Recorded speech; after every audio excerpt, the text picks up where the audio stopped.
السلام علیکم ناظرین، پروگرام ٹیسٹ سروام کے ساتھ میں افضل ایوبی۔ ناظرین، اتحادی حکومت نے آتے ہی بجلی، گیس، پیٹرول، ڈالر ہر چیز مہنگی کر کے عوام کو تاثر دیا کہ ہم سخت فیصلے کر رہے ہیں جو عمران خان صاحب نے IMF سے معاہدے کیے ہیں، جس کی وجہ سے یہ سخت فیصلے کرنے پڑ رہے ہیں، جس کا سارا خمیازہ عوام آج تک بھگت رہی ہے۔ کیا واقعی عمران خان صاحب نے IMF سے ایسے معاہدے کیے تھے جس کی وجہ سے یہ مہنگائی کا طوفان برپا کرنا پڑا، جس کی وجہ سے بجلی، گیس، پیٹرول سب کی قیمتیں آسمانوں تک پہنچانی پڑی؟ اور کیا اب موجودہ حکومت نے جو IMF سے معاہدہ کیا ہے، کیا وہ عمران خان صاحب سے نرم ہے یا اس سے بھی زیادہ سخت ہے؟ عوام کے لیے آئندہ آنے والے جو دن ہیں وہ خوشی کے ہوں گے یا مزید پریشانی کا عالم ہوگا؟ اس پر آج ہم گفتگو کریں گے۔ پہلے تو یہ بتائیے گا کہ جو IMF ہے یہ ہے کیا ہے اور اس کے کیا مقاصد ہوتے ہیں؟ بیسیکلی دیکھیں جی، IMF انٹرنیشنل مانیٹری فنڈ ہے جو 1940 کی دہائی کے آخر میں قائم کیا گیا، اور اس کا مطلب اس کا مقصد تھا کہ جن ممالک میں کوئی مالی معاملات میں پریشانی ہو، جن کی اکانومی ڈوب رہی ہو، اس کو مدد کی جائے اور ان کو ریسٹرکچر کر کے دوبارہ اپنے پاؤں پہ کھڑا کیا جائے، ممالک یہ گرتے ہوئے کو سنبھالا دینا، سہارا دے گا۔ جی اچھا، اس کے مقاصد تو بہت اچھے ہیں، لیکن اس ادارے کو نا اب چونکہ اس پر غلبہ امریکہ کا ہے تو تھوڑا سیاست کی طرف آ گیا۔ امریکہ نے اپنے اہداف کے حساب سے اس کا استعمال شروع کر دیا، اور تو جو تباہ حال معیشتیں تھیں ان کے اندر اپنے کردار کو اس نے بڑھا دیا اور اپنے مقاصد حاصل کرنے شروع کر دیا۔ لیکن پھر بھی میں سمجھتا ہوں IMF کا کوئی ایسا مطالبہ نہیں ہوتا جب تک کہ وہ بہت زیادہ کوئی اکانومی تباہ حال نہ ہوگی ہو، تو وہ لوگوں کو تبھی وہ کرتا ریسٹرکچر، جی لوگوں کو بتاتا ہے کہ آپ نے اپنے آپ کو بچانا کس طرح ہے۔ ٹھیک ہے، تو اس میں کوئی برائی نہیں ہے اس کے، لیکن وہی بات ہے کہ نظر تو اچھا آتا ہے لیکن پیچھے اس کے سیاسی مقاصد بھی ضرور ہوتے ہیں۔ سیاسی مقاصد کے لیے زیادہ اب استعمال ہو رہا ہے، وہ بھی ان ممالک کے لیے جن کو امریکہ اپنے زیر سایہ لانا چاہتا ہے اور جن کی معیشتیں کمزور ہیں، اس کو ایز اے ٹول یوز کیا جا رہا ہے۔ ٹھیک ہے، اب پاکستان کی مثال لے لیں، پاکستان اب تک کئی دفعہ IMF کے ساتھ ایگریمنٹس کر چکا ہے، اور پاکستان کا یہ جو پروگرام اس 21واں یا 22واں پروگرام ہے، اس کو بیسیکلی ہم کہتے ہیں کہ یہ 23واں پروگرام اب چلنا شروع ہو گیا ہے اس کا IMF کے ساتھ۔ عمر صاحب آگے پہلے تفصیل سے چلتے ہیں، پہلے سب سے پہلے یہ میں جاننا چاہوں گا، جو اتحادی حکومت نے جتنے اب آگے فیصلے کیے، پیٹرول کی قیمتیں، بجلی کی قیمتیں جہاں تک بڑھائی گئیں، سخت فیصلے جو بھی کیے گئے، کیا وہ عمران خان صاحب نے ایسے ان سے جو شرائط IMF سے کی تھیں وہ واقعی ایسی تھیں جن کی وجہ سے اتحادی حکومت کو مجبوراً یہ کرنا پڑا؟ یہ تاثر بالکل ہی غلط ہے، یہ تاثر انتہائی مبالغہ آرائی پر مبنی ہے۔ ٹھیک ہے، اب ہمیں اس کے لیے تناظر کو دیکھنا پڑے گا آپ کو 2022 کے جون تک۔ ٹھیک ہے، اسی اتحادی حکومت نے اکنامک سروے چھاپا ہے جا کر اگست میں 2022 میں، جس میں اس نے عمران خان کی حکومت کی تعریفیں کر دی ہیں۔ IMF نے؟ نہیں، اتحادی حکومت نے PDM کی کہ جی 6% گروتھ ہے ہماری، اس کے بعد لارج سکیل مینوفیکچرنگ 11% سے بڑھی ہے، ہماری اکنامک ایکٹیویٹی بڑی شاندار ہے، ہم نے 6150 ارب روپے کے ٹیکس کے اہداف کو حاصل کر لیے، بلکہ اس سے بھی زیادہ کر لیے۔ تو یہ تو مبالغہ رہی ہے ان کی۔ دیکھیں، اتحادی حکومت یہ لوگوں کو بتا نہیں پا رہی کہ عمران خان کی حکومت ختم ہونے کے بعد لوگوں نے ان پر اعتماد نہیں کیا۔ پاکستان کے جو فارن ایکسچینج ریزروز تھے وہ 16 بلین 17 بلین سے بھی زیادہ تھے، سرکاری ریزروز کی میں بات کر رہا ہوں، ٹوٹل ریزرو 22-23 بلین کے تھے جب عمران خان کے خلاف تحریک عدم اعتماد پیش ہوئی اپریل کے اندر۔ جیسے ہی اس کو گرایا گیا تو $6 بلین وہ پاکستانی جنہوں نے نیا پاکستان اکاؤنٹ میں پیسے ڈالے تھے، یہ آپ کو یقین کرے 2 دن میں $2.5 بلین وہاں سے وڈرا ہوا۔ اس کا مطلب سمجھنے کی ضرورت ہے۔ اس کا مطلب یہ ہے کہ جو بیرون ملک پاکستانی ہیں وہ ان امپورٹڈ حکومت پر بالکل یقین نہیں کرنا چاہ رہے، انہوں نے ان کے اوپر شدید عدم اعتماد کا مظاہرہ کرتے ہوئے اپنے پیسے واپس کھینچ لیے، جس کی وجہ سے آپ کے اکنامک ریزرو جو ہے، یہ جو فارن ایکسچینج اسٹریٹجک ریزرو ہے، وہ لیس دین $10 بلین پہ۔ دوسرا سب سے بڑا اثر یہ پڑا جو اوورسیز کا جو عمران خان صاحب نے حق دیا تھا ووٹ کاسٹ کرنے کا، وہ واپس ہو گیا۔ یہ بھی ایک فیکٹر ہے، لیکن اصل جو میں لوگوں کو سمجھ نہیں آ رہی، وہ جو اوورسیز پاکستانی ہیں وہ اس حکومت پر بالکل اعتبار نہیں کرتے، وہ پاکستان کی اس امپورٹڈ حکومت کو کرپٹ سمجھتے ہیں۔ وہ سمجھتے ہیں کرپشن کہ کرپشن کی وجہ سے وہ ان پر اعتبار نہیں کرتے, ان کو اپنا سرمایہ محفوظ نہیں لگتا ان کے ہوتے ہوئے, وہ صرف عمران خان پر اعتبار کرتے ہیں, ان کو لگتا ہے کہ وہ ایک ایسا بندہ ہے جو انکرپٹیبل ہے. اچھا عمر صاحب, پہلے سب سے پہلے جو اب موجودہ حکومت نے, اتحادی حکومت نے IMF سے جو پیکج 1 ارب 17 کروڑ کا لیا تھا, وہ کیا شرائط ہیں؟ پھر وہ PTI کی طرف چلتے ہیں, ان کی کیا شرائط ہیں؟ میں سر دیکھیں, اب آپ نے 1 ارب 17 کروڑ ڈالر لیے, لیکن آپ غور کریں کہ جب سے وہ ڈالر لیے ہیں آپ کو وہ ڈالر اپنے فارن ایکسچینج ریزرو میں بڑھوتری کی صورت میں نظر ہی نہیں آئے. وہ کہاں گیا پیسہ؟ وہ پیسہ کچھ ادائیگیوں میں خرچ ہو گیا. یہی تو میں آپ کو بتا رہا ہوں کہ یہ جو ہم نے ڈالر 200 روپے سے نیچے آنا تھا IMF پیکج کے بعد, وہ ڈالر تو ابھی تک بھی 217 18 20 پہ. جی, لیکن وہی میں آپ کو بتا رہا ہوں, وہ تو ڈالر کا ریٹ بڑھنا یا گھٹنا وہ حکومت کے ہاتھ میں ہوتا ہے, اور اس کو طریقے سے کنٹرول اسحاق ڈار صاحب نے کیے ہیں. میں ان کی اس پالیسی کے خلاف نہیں ہوں. یہ تو اگر کوئی اچھا کام کرے گا ہم اس کی بھی تعریف کریں گے, لیکن اصل مسئلہ یہ ہے کہ جتنی انہوں نے پاکستان کی بدنامی اس $1 بلین کو لینے کے لیے کی, اس کے نتیجے میں پاکستان کو کئی $بلین کا نقصان ہو گیا. یعنی کہ جو ہمارا دیکھیں, جو اکانومی اور فائنینشیل مارکیٹس ہیں نا, وہ پرسیپشن پہ چلتی ہیں, یہ ایکچولیٹی پر نہیں چلتی. پرسیپشن کا مطلب کیا ہوتا ہے کہ اپنا تاثر مضبوط رکھنا ہے, اچھا دکھانا ہے کہ مضبوط. اگر آپ خود ہی کہہ دیں گے کہ ہم بینک کرپٹ ہو رہے ہیں, ہماری تباہی ہوگی ہے, یہ ہو گیا, تو وہ ساری دنیا آپ کے خلاف ہو جائے گی اور وہ اپنے پیسے کھینچنا شروع کر دے گی. یہ ان کو کرنا پڑا, یہ ان کی وجہ سے, ان کے شور مچانے کی وجہ سے پاکستان کو بہت نقصان. یعنی اس کا ویسے IMF کا اور پاکستان کا تاریخی پس منظر جو ہم دیکھتے ہیں, آج تک جتنے معاہدے ہوئے ہیں تو آج تک اس میں جو واپسی بھی ہوئی ہے اس معاہدے یہ میں آپ کو بتا رہی ہوں, یہ بھی ایک بڑا سمجھنے کی ضرورت ہے کہ پاکستان نے اب تک 24 دفعہ IMF کے پاس گیا ہے, لیکن جو بیل آؤٹ پروگرام ہے وہ تقریباً 13 ہیں. یہ this is the 13th bell out. Bell out تب لیا جاتا ہے جب کسی کی اکانومی کو شدید خطرات ہوں, تو ہم اس کو کہتے ہیں بیل آؤٹ کروائیں, SOS سگنل دیتے ہیں کہ ہمیں بچاؤ ورنہ ہم ڈوب جائیں گے. تو جب 2019 میں عمران خان کی حکومت آئی تو اس نے 13th یا بیل آؤٹ پروگرام لیا.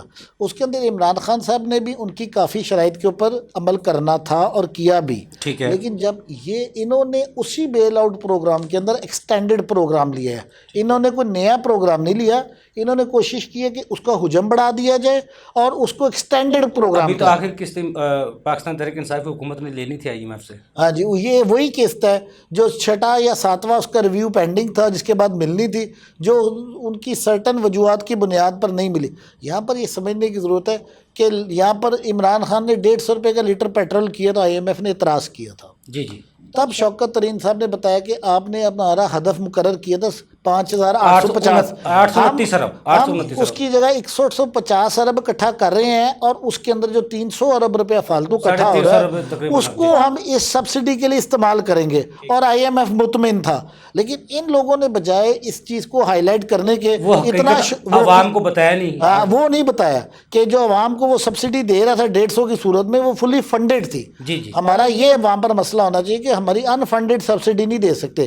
جب آپ فنڈڈ سبسڈی دے رہے ہیں تو آپ کو IMF کو کبھی اعتراض. جو ہمارا اب موجودہ حکومت کا جو معاہدہ ہوا ہے اس کی کیا شرائط ہیں, کیا کنڈیشن ہے, ٹرم اور کنڈیشن کیا ہیں, اور جو پاکستان تحریک انصاف نے جو معاہدہ کیا تھا جس کی وجہ سے موجودہ حکومت کو سخت فیصلے کرنے پڑے, وہ کیا تھی؟ 2019 سے 22 تک جو معاہدہ عمران خان صاحب نے کیا اس کی پرفارمنس کیا تھی, اور اس کے بعد یہ دیکھتے کہ اب اس موجودہ حکومت کے معاہدے کے ساتھ کیا نتائج نکل. بالکل صحیح ہے, ٹھیک ہے. آپ کو یہ جان کر حیرانگی ہوگی کہ 2020 اور 21 جس کو ہم 1 جولائی 2020 سے 30/6/21 کہتے ہیں, پاکستان کی ہسٹری میں ایک انوکھا کام ہوا. وہ کیا؟ پاکستان کی روپے کی قدر 8% بڑھی تھی. 8% پاکستانی روپیہ بڑھا تھا. جو پاکستانی روپیہ 1/7/2021 کو 170 روپے سے بھی اوپر تھا, وہ 1/7/20 کو, اور وہ 30/6/21 کو 157 اور 58 روپے پر $1 مل رہا تھا. یعنی کہ 8% روپیہ بہتر ہوا تھا. اس کے بعد آپ نے جب کووڈ کا سال تھا یہ, اس میں پھر بھی آپ کی گروتھ ریٹ 4% سے اوپر چلا گیا, ایکسپورٹ زیادہ بڑھ گئی تھی ہماری, ایکسپورٹ بہتر تھی. اور جولائی تا اپریل 21 کا ایک ایسا پیریڈ آیا جب 17 سال کے بعد پاکستان نے $1 بلین کا ٹریڈ سرپلس آپ نے ایک فارن ایکسچینج کا سرپلس آپ کے کرنٹ اکاؤنٹ میں آیا. تو یہ ایک عجیب 17 سال بعد پہلی دفعہ کرنٹ اکاؤنٹ سارا ہمارا پازیٹیو میرا صفر کے بجائے پازیٹیو میرا اور تقریباً $1 بلین کا تب ہمیں پازیٹیو افیکٹ ہے. اس کی وجہ سے ہمارا روپیہ بھی تگڑا ہوا اور 157-58 کے اوپر مالی سال 2021 کلوز ہوا. ٹھیک ہے. اس کے بعد آیا 2022 کے اندر 6% کی گروتھ آ چکی ہے. جی ڈی پی کی 6% گروتھ آئی جو کہ پاکستان کی ہسٹری میں وہ بھی 20 سال کے بعد, اس سے پہلے شاید کوئی آیا ہو لیکن پچھلے 20 سال میں 6% گروتھ والا کوئی سال نہیں آیا. ٹھیک ہو گیا. لیکن اس میں ایک بات جو سمجھنے کی ہے وہ یہ ہے کہ جب ہماری اکانومی, اس کو میں کہتا ہوں پاکستان کی اکانومی کے 2 مسائل ہیں. ہم اکانومی جب 4.5% سے اوپر بڑھاتے ہیں نا پاکستان میں, تو اس کے نتیجے میں انڈسٹریل امپورٹس بھی شروع ہو جاتی ہیں, گڈس کی امپورٹ بھی شروع ہو جاتی ہیں. یعنی کہ جو پچھلا سال ہم نے کلوز کیا وہ $80 بلین کی امپورٹس کی, $80 بلین کی 23-22 والے مالی سال میں ہم نے امپورٹس کی. اور ہمارے پاس جو فارن ایکسچینج کی بکٹ تھی وہ فارن ریمیٹنسز اور ایکسپورٹ ملا کے $63 بلین کی تھی. $63 بلین کی ہمارے پاس بکٹ تھی. ہم نے $80 بلین نیٹ خسارہ $17 بلین کا رہا. ایکسپورٹ ہماری 63 بلین کی ہوئی, export plus foreign exchange remittances جو اوورسیز پاکستان میں بھجواتے. اس کی وجہ سے پھر ہمارا روپیہ دباؤ کا شکار ہو گیا اور اس سال میں ہمارے روپے میں 15% کی کمی ہوئی. ٹھیک ہے. اب گزارش یہ ہے کہ تب تک حالات پھر بھی بہت قابو میں تھے اور چیزیں معاملات چل رہے تھے. پاکستانی روپیہ 180 اور 82 کے درمیان رہا, 178 کے درمیان رہا ڈالر کے مقابلے. ٹھیک ہے. اب دیکھیں, اب یہ تو عمران خان کا یہ دیکھیں IMF نے تب بھی معاہدہ کیا, اس کی شرائط کی تھی کہ آپ پیٹرولیم ڈیولپمنٹ لیوی $30 لیٹر لگائیں گے, آپ اسٹیٹ بینک کو خود مختاری دیں گے, آپ FBR کے ریونیو کو بڑھائیں گے, جس کے لیے عمران خان نے ایک بہت اچھا اسکیم لایا تھا جس کو ہم POS انٹیگریشن کہتے ہیں. اس کی وجہ سے فار دا ٹائم ہمیں سیلز ٹیکس میں ہمیں بہت زیادہ انکریز نظر آئی جس کے آپ کے ریونیوز پورے ہو گئے. اس کے سیکنڈ فیز میں انہوں نے اس کو بڑھانا تھا اور ریٹیل سیکٹر تک لے کے آنا تھا, لیکن اس حکومت نے آتے ہی ایک یو ٹرن لیا اور POS انٹیگریشن کے بجائے تاجروں کو ایک فکسڈ اسکیم دینے کی, سیلز ٹیکس اور انکم ٹیکس کی, جو میرے خیال میں بہت زیادہ تاجر دوست اسکیم تھی اس حکومت کی. لیکن تاجروں کو وہ بھی یہ سمجھنے والی بات ہے کہ IMF کے کلچز میں ہم پھنسے کیوں رہیں گے. ہمارے تاجر ریٹیل سیکٹر ہماری اکانومی کا 18% ہے اور اس کے اندر ٹیکس کلیکشن 1% ہوتی ہے.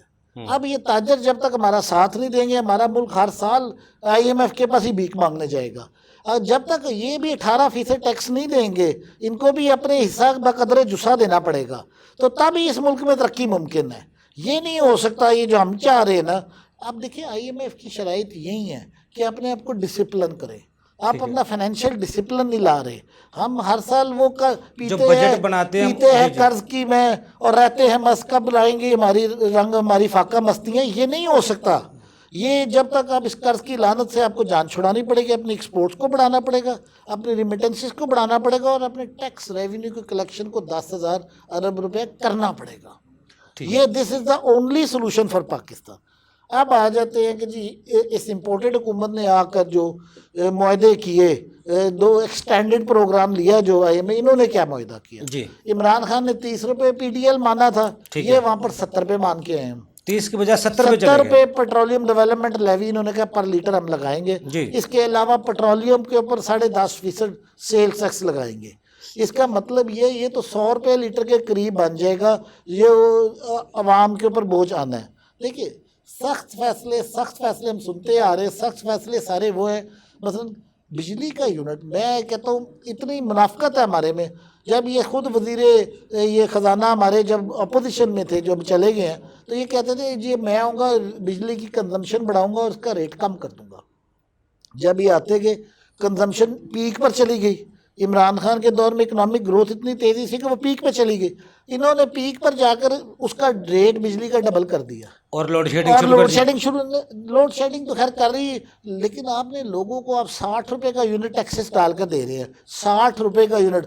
پاکستان کی عوام 60 روپے کا یونٹ نہیں خرید سکتی. اگر آپ ڈالر ٹرم سے سمجھے، آپ 25 سینٹ کا ایک یونٹ دے رہے ہیں، جو بہت سارے دنیا میں نہیں ہے. دنیا میں شاید 10-11 اور سے اس کے نتیجے حد میں کیا زیادہ ہوا؟ 12-13 پہ اس ہوگا. کے نتیجے میں کیا ہوا؟ آپ نے ایکسپورٹ ریلیٹڈ سیکٹرز کا جو ایک آپ کا معاہدہ تھا 9 سینٹ کا، وہ ختم کر دیا. اس ساتھ ہی کیا ہوا؟ ایپٹما میں ساری ٹیکسٹائل ملیں بند ہو گئی. وہ کہتے ہیں ہم ایکسپورٹ کر ہی نہیں سکتے ان ریٹوں کے اوپر بجلی خرید کر. آپ نے نہ پاکستان کی بیسک مسئلوں کو سمجھا، نہ ان کو پتہ ہی نہیں ہے پاکستان کے مسائل کیا ہیں. اتنا تو پتا تھا نا، پیسہ لینا ہے IMF سے، پیکج لینا، یہ تو پتا ہے نا سر سب وہی کو. میں کہہ رہا ہوں، اس وہ پیسہ جاتا بھی کہیں نہیں، اس کا بھی کوئی پتہ نہیں $1 چلتا. بلین آیا تو ابھی تک سمجھ ہی نہیں آئی کہ وہ اس دن ہمارا $8.94 بلین تھا فارن ایکسچینج ریزرو. آج بھی وہ 9 کے اوپر پھیر رہا ہے. وہ $1 بلین آتے ہی چٹنی ہو گیا، ہمیں تو اس کا پتہ ہی نہیں لگا. تو کہنے کا مطلب یہ کہ لیکن ایک چیز میں بتاؤں، ہم نے اپنے آپ کو فائنینشلی ڈسپلن کرنا ہے تو ہماری جان چھوٹنی ہے. یہ PDM کی حکومت ہو یا عمران خان کی حکومت ہو، یہ عوام کو بھی سمجھنا پڑے گا. یہ نہیں ہو سکتا کہ ہم لوگ یہ قرض لے لے کر گزارا کریں، یہ نہیں ہو سکتا. دوسرا، پل فرج بند کریں. پاکستان کی عوام کے پاس بھی پیسہ نہیں ہے، پاکستان کی حکومت کے پاس پیسہ نہیں ہے، تو پاکستان کا پیسہ گیا کہاں ہے؟ یہ ایک بہت بڑا کوشچن ہے. پاکستان کا پیسہ فارن اکاؤنٹس میں پڑا ہوا ہے، جو ناجائز طریقے سے منی لانڈرنگ کر کے، چوری چکاری کر کے پاکستان سے کم از کم وہ تو کوئی مانتے نہیں ہے. 200 بلین. سر عمر صاحب نہ ہماری عدالتیں کو ثابت کر پائی ہیں، سر نہ بات عمران یہ خان ہے صاحب کا کہ نعرہ تھا، نہ وہ پورا کر میں پائے ہیں. یہی تو آپ جو کو کہہ رہا ہوں جی کہ ایک فلیٹس ہیں جس میں ایک خاندان رہتا پھر ہے، وہ کہتا ہے اس کے ہیں ہی نہیں جی. ہے، اور عدالتیں بھی کہتے ہیں ٹھیک ہے نہیں ہے کوئی ثبوت ہے، لیکن وہ رہے انہیں فلیٹوں میں. لیکن جو پیسہ باہر سے لیا جاتا ہے، قرض لیا جاتا ہے، وہ پھر باہر ہی رہ جاتا ہے. یہی تو میں پیسہ کہہ رہا یہاں ہوں. استعمال ہو پل جاتا ہے. فریج ہے نا، اس کو نہیں جب تک روکیں گے آپ، پاکستان کی پل فریج بند کرنی پڑے گی آپ کو، اور اپنے یہ جو ہے نا آپ کو خود انحصاری پر آنا پڑے گا. سخت فیصلے اور ہیں.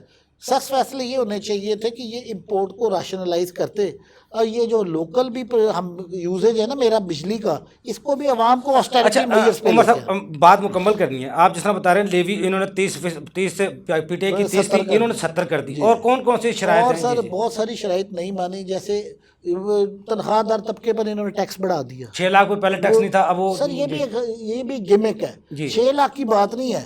آپ نے اس طرح چینج کیا کہ پہلے سے 10 سلیب تھے، جی اس میں جا کر جو ہائر سلیب تھا وہ 10واں تا، انہوں نے 6 کر دیے سلیب. وہ اس 10 کے سے نتیجے نیچے میں آ کیا ہوا کہ جو لوگ کم کمائی کر رہے ہیں ان کو ٹیکس اب زیادہ لگ رہا ہے. ٹھیک ہے. یہ IMF کے مطالبے پر انہوں نے جو سلیبس چینج کی ہے نا، وہ میری سمجھ سے باہر ہے کہ آپ نے اس عوام کو، اس طبقے کو بھی ہٹ کر دی ہے جو غیر ضروری تھا. غریب یعنی کہ مڈل کلاس کو بھی سب سے زیادہ مہنگائی کا اثرات ان پہ ہوتے ہیں. سب سے جو زیادہ تنخواہ لیتا ہے، تنخواہ جو مہنگائی بجٹ سب سے زیادہ مہنگائی کا اثر وہ مڈل کلاس پہ ہوتا ہے، جو جو تنخواہ دار خاص رینج کے. میں خالی تنخواہ دار نہیں ہے، جی. اس میں چھوٹا تاجر بھی ہے، اس میں پروفیشنل لوگ بھی ہیں، خالی تاجر نہیں ہے وہ ہماری. اچھا یہ آپ انٹرسٹ، وہ مڈل کلاس ہماری آبادی کا 60% ہے، یہ یاد رکھیے گا. 60% لوگوں کو آپ نے متاثر کر دیا. 40-35% تو وہ ہے جو انتہائی پور ہے. اس بیچارے کا پہلے ہی کوئی پرسانے حال نہیں ہے، اس کا مہنگائی کا وہ پہلے بھی کچھ خریدنے جوگا نہیں تھا، اس کا آپ نے اور برا حال کر دیا. تو جو 60% جو پھر بھی زندگی گزار رہا تھا اور مناسب گزار رہا تھا، آپ نے اس میں سے بھی 35% میں شامل کرنا، وہ اس کو بھی نیچے لے گئے، وہ بھی چلا گیا نیچے پور کلاس کا. بالکل آپ کی بات ٹھیک ہے کہ یہ بھی ایک کوشش ہے کہ وہ بھی 35% ہی چلا جائے.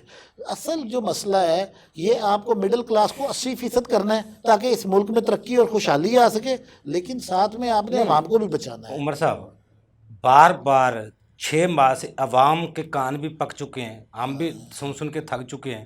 سخت فیصلے عمران خان کی وجہ سے ہو رہے تھے.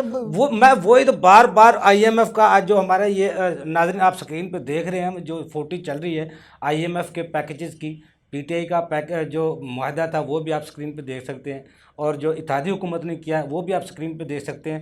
اسی حوالے سے عمر صاحب سے میں کوشش کر رہا ہوں تاکہ آپ سمجھ سکیں IMF کا پیکج وہ PTI نے سخت کیا تھا کہ یا اتحادی حکومت نے آپ کو مروایا ہے یا عمران خان نے آپ کو مروایا ہے. جی عمر صاحب. سر دیکھیں، آج روٹی آپ کی 18 سے 20 روپے کی مل رہی ہے. اب روٹی تو IMF نے نہیں مہنگی کی نا. جی بالکل. اب آپ اس کو بھی جب شہباز صاحب آئے انہوں نے کہا جی میں کپڑے بیچ دوں گا، روٹی کو آٹے کو سستا کروں گا. آج وہ نظر ہی نہیں، اس بات کپڑے خریدنے والا کوئی نہیں ہے.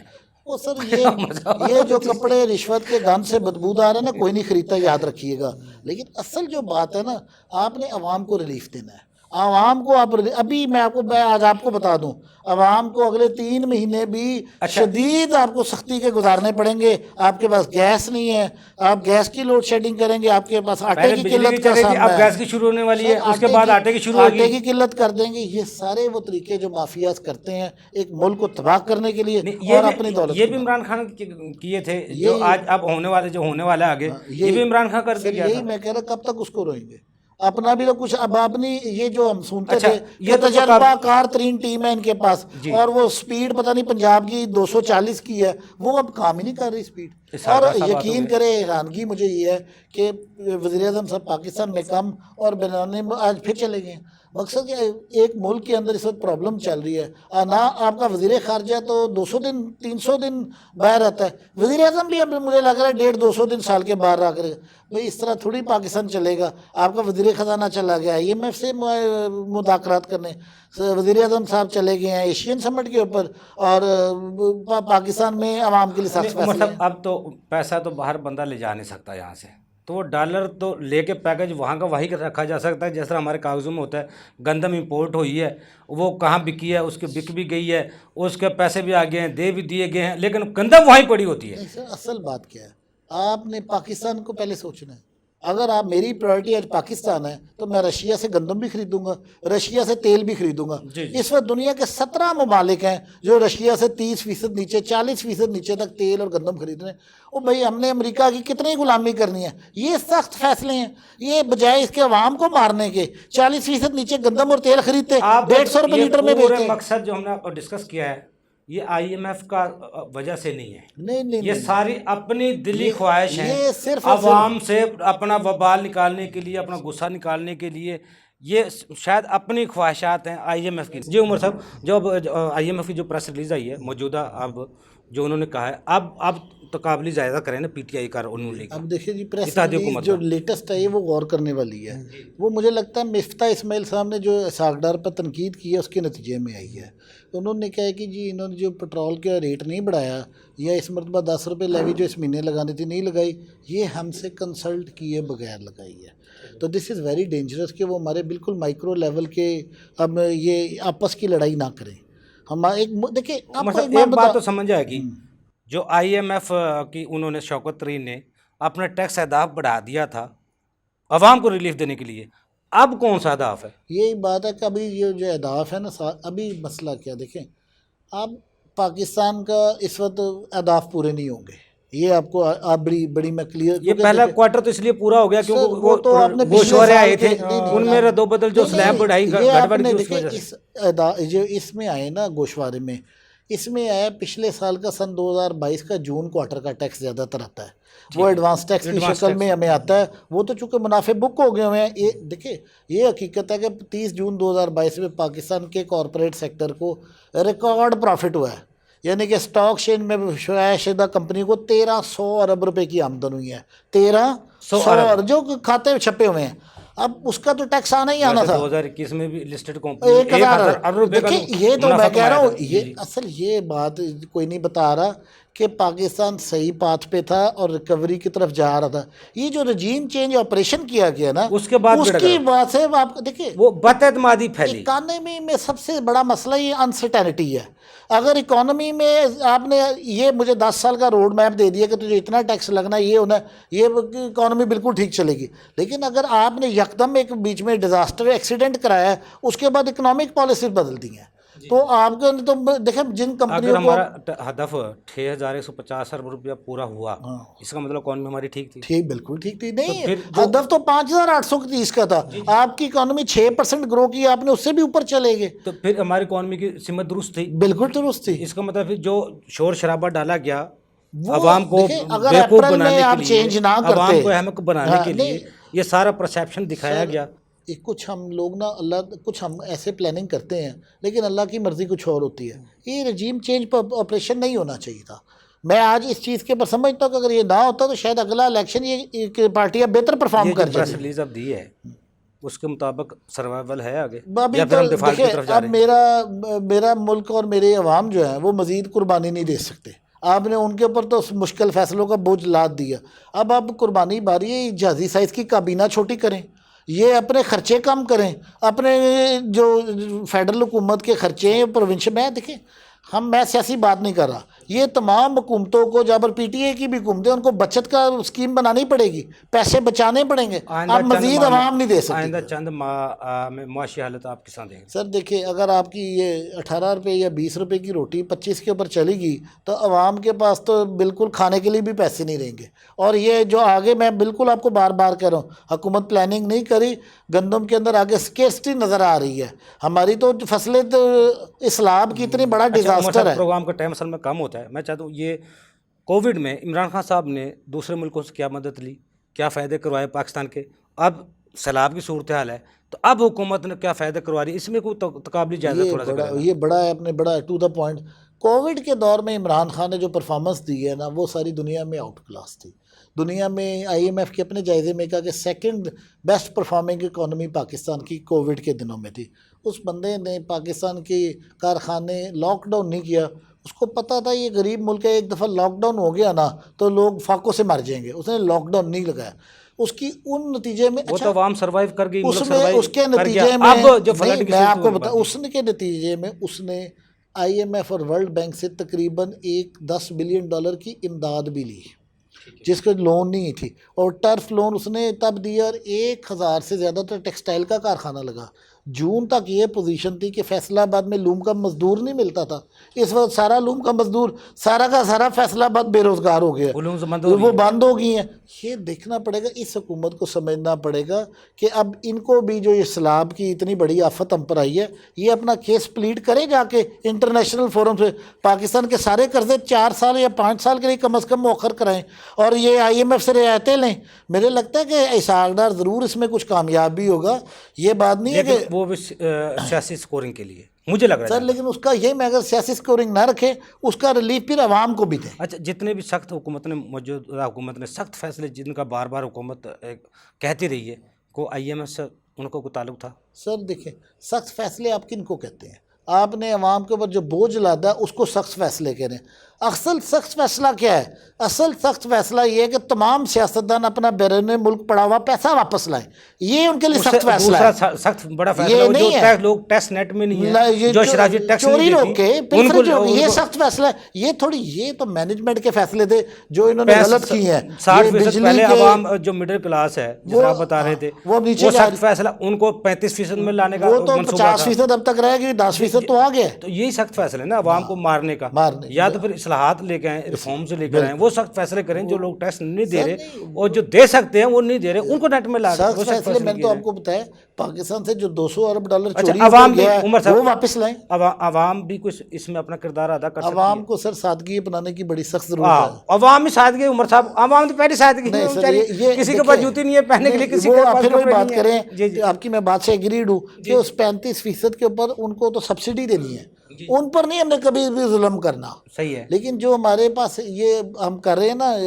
یہ جو اشرافیہ جسے کہتے ہیں، اس وقت اشرافیہ کو قربانی دینے کی ضرورت ہے، وہ 5% ہے، اور 95% پاکستان کی مالک ہے۔ میں ان کی بات کر رہا ہوں، وہ اشرافیہ کو قربانی دینی پڑے گی۔ لیکن عمر صاحب، ایک بندہ جس کی جو 10,000 یا 15,000 روپے کما رہا ہے، وہ بھی پیٹرول 225 روپے کا ڈلوا رہا ہے۔ ایک بندہ جو لاکھوں روپے کما رہا ہے، وہ بھی اتنے کا پیٹرول ڈلوا رہا ہے۔ ظلم ہے، یہ تو ظلم ہے، یہ تو ظلم ہے۔ اس کا ہم کب سے کہہ رہے ہیں کہ کم از کم پیٹرول پمپس میں ڈویژن کر دیں، کہ پیٹرول پمپ جو موٹر سائیکل والا ہے اس کے علیحدہ کر دیں، ان کے ریٹ سے 150 کر دیں، جو میرے جیسا اگر بڑی جیپ چلاتا ہے۔ عمر صاحب، پروگرام ٹائم کا کام ہے، آئی ایم ایف کا کوئی متبادل بھی ہے؟